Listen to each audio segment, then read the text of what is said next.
أعوذ بالله من الشيطان الرجيم. بسم الله الرحمن الرحيم. الحمد لله حمدا كثيرا يليق بجلاله وعظمة سلطانه. أما بعد فأعوذ بالله من الشيطان الرجيم. بسم الله الرحمن الرحيم.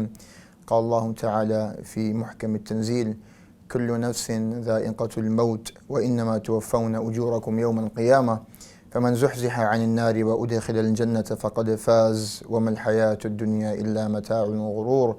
وقال النبي المصطفى صلی اللہ تعالی علیہ وسلم: انما بعثت لأتمم مکارم الاخلاق. اللہ رب العزت نے ہم کو جو دین دیا ہے وہ ایک مقصد کے لیے دیا ہے. اللہ قرآن میں سورہ ذاریات میں فرماتے ہیں کہ وما خلقت الجن والانس الا لیعبدون. میں نے جن اور انسان کو بنایا ہے صرف اپنی عبادت کے لیے، تاکہ ہم اللہ کی عبادت کر سکیں. اور اللہ کی عبادت ہم نے کرنی کیوں ہے؟ تاکہ قیامت میں حساب ہو سکے. لیبلوکم ایکم احسن عملا. اور جو حساب ہوگا وہ اس بات کا نہیں ہوگا کہ تم نے نیکیاں کتنی کی ہیں، مگر تمہاری نیکیوں کو تولا جائے گا.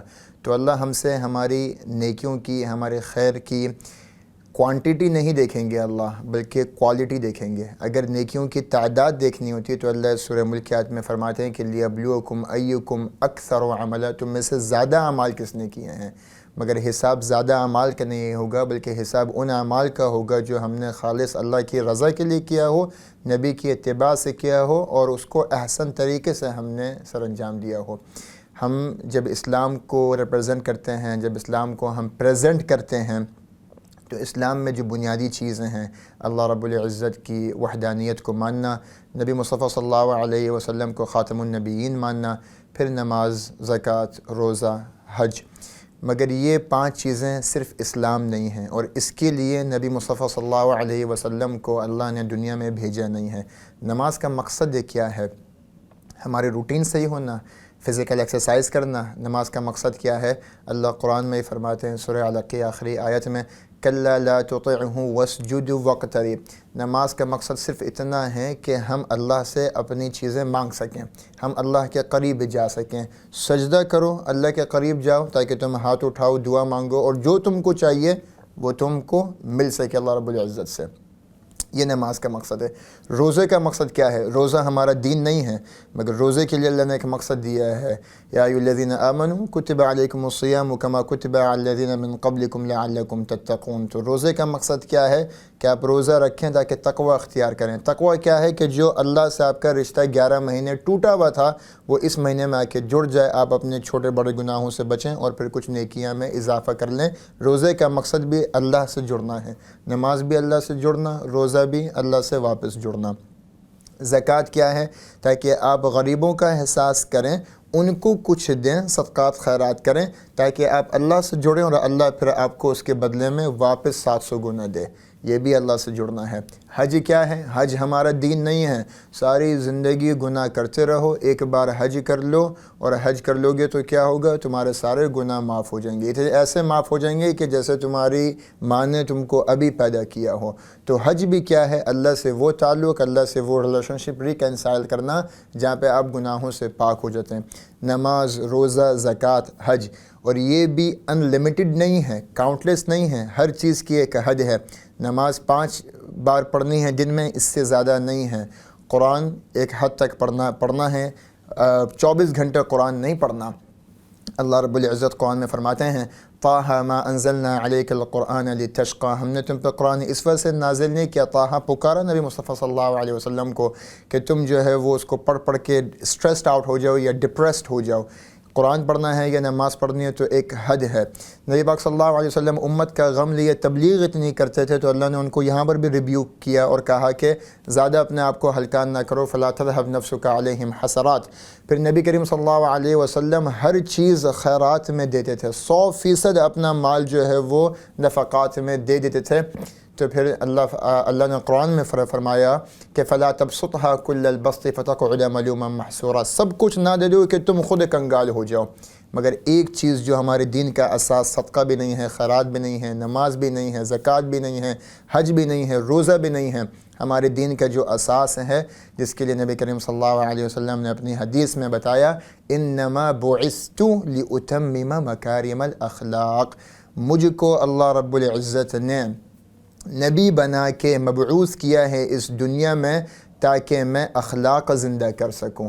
آج اگر ہم لوگ نماز پڑھنے جاتے ہیں، اہتمام سے نماز پڑھ لیتے ہیں، تہجد بھی پڑھ لیتے ہیں، ہر سال حج بھی کر لیتے ہیں، مگر اگر ہماری زبان سے کسی ایک شخص کا بھی دل دکھ جائے یا ہماری زبان سے کوئی ایسی فاول لینگویج ہم سے استعمال ہو جائے کہ ہمارا چھوٹا، ہمارا بڑا، ہمارے اپنے، ہمارے غیر، ہمارے پڑوسی یا نمازی جو کوئی مسجد میں صرف نماز پڑھنے ہی آ رہا ہے، تو ہماری نمازوں کا غرور یا ہماری نیکی کا غرور ہمیں اس طرف نہ لے جائے کہ ایک بولا و جملہ ہمارے سارے اعمال ہمارے ختم ہو جائیں گے۔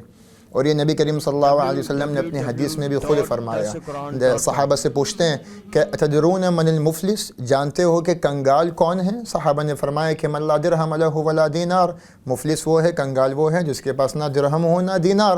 نبی پاک نے فرمایا کہ نہیں، کنگال وہ ہے جو کہ قیامت کے دن آئے گا، اس کے پاس نیکیاں بہت ہوں گی، بڑے حج کیے ہوئے ہوں گے، اس نے روزے رکھے ہوئے ہوں گے، زکوٰۃ دی ہوئی ہوں گی، تہجد گزار ہوگا، بڑی نیکیاں کر کے آیا ہوگا، مگر اس کی زبان سے یا اس کے کاموں سے کسی کا دل دکھا ہوا ہوگا، اس نے لوگوں کو دھوکہ دیا ہوا ہوگا، اس نے لوگوں کو گالی دی ہوئی ہوگی، یا اخلاقی کوئی بھی ایسی جو ہے وہ غیر معیاری، غیر اخلاقی اس نے چیزیں کی ہوئی ہوں گی کہ جس کی وجہ سے جو شخص تمہاری زبان سے یا اس کی زبان سے یا اس کی حرکت سے یا اس کے کسی بھی ایکشن سے اگر کسی کا دل دکھا ہوا ہو یا اگر آپ نے اس کے حق پہ وائلیشن کی ہوئی ہو، تو آپ کی جتنی بھی نیکیاں ہیں اس کو دے دی جائیں گی۔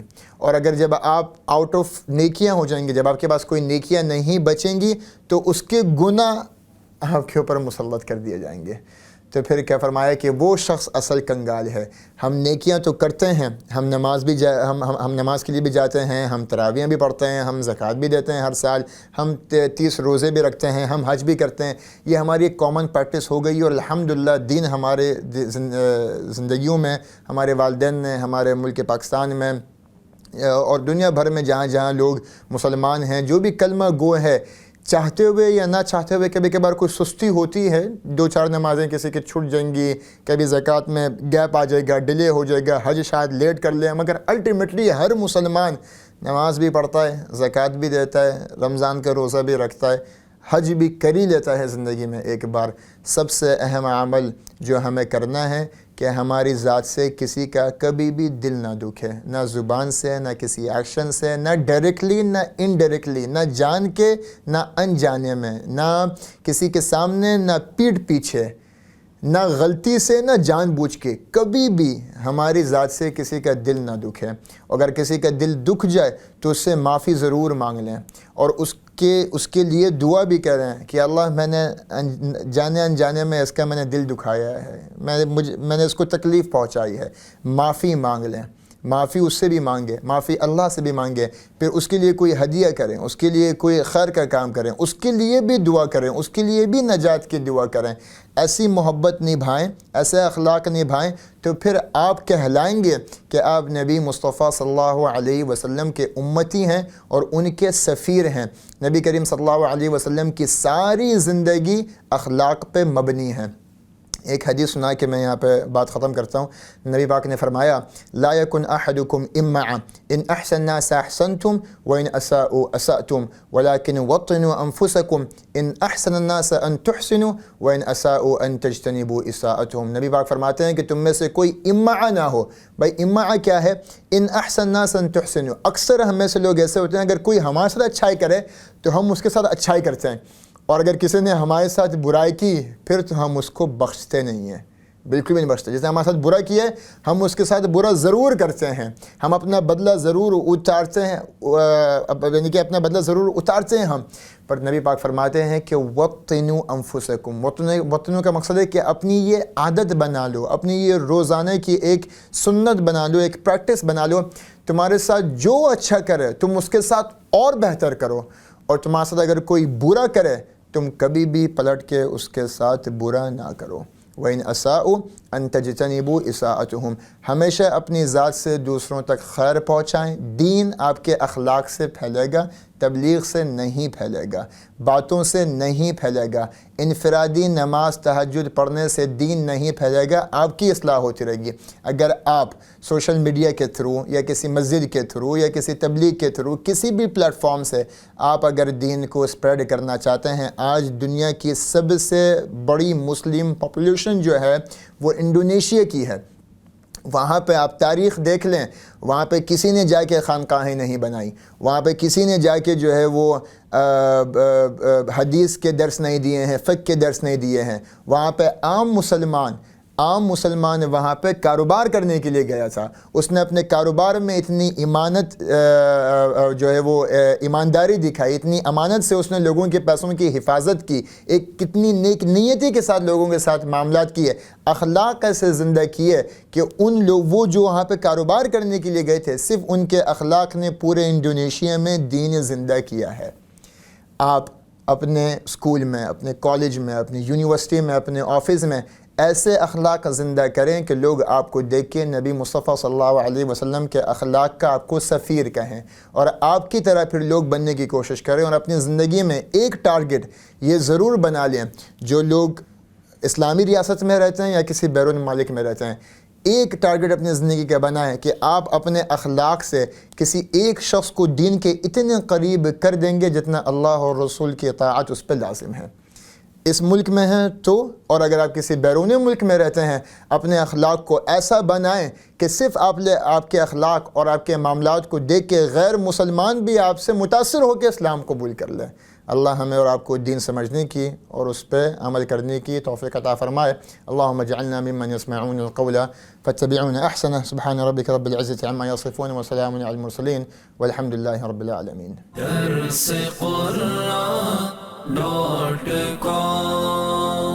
www.darsequran.com